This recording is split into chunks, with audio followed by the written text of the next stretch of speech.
saw the trees on the way in here with the buckets on them. Get the sap, not all for buckets. We've got maybe about 100 taps on buckets and about 500 on lines, on tubing. So those are all collecting the sap that's coming out of the tree.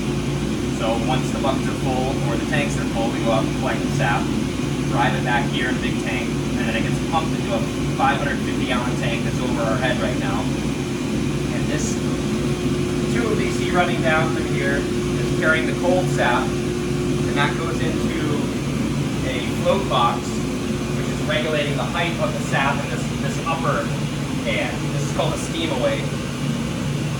So what this is doing is taking all the steam from the boil right down below it, and it's coming up underneath these cold trays of sap. And what that's doing is it's condensing the steam into water, which then exits the steam away via that pipe right there. And it's also heating up that sap that's coming in that's cold.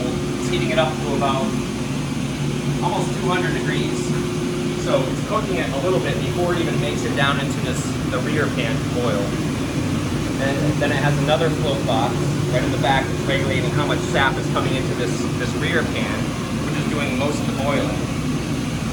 So as that's boiling away and cooking, steam coming through it and moving out either steam or water.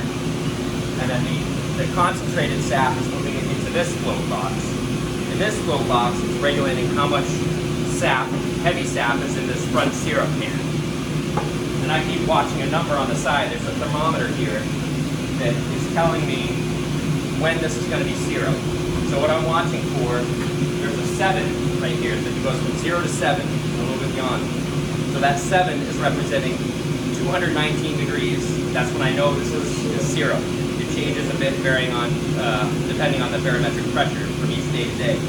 But I'm looking for that 7 to know that that's going to be syrup in this front can. And when I see that, and I know what it is, we're going to draw off the syrup out of there.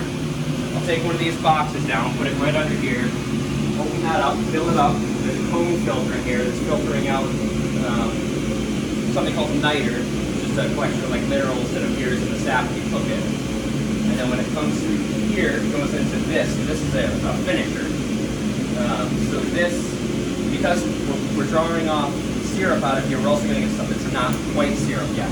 So when everything goes in here, we have to cook it down again. So we know that everything in this container is syrup, is truly syrup. So we're going to watch that same thermometer again. When that hits 7, I'll check it with a hydrometer. And when that hydrometer floats right at that red line, I know that it's going to be syrup. And how many gallons of sap make 1 gallon of syrup?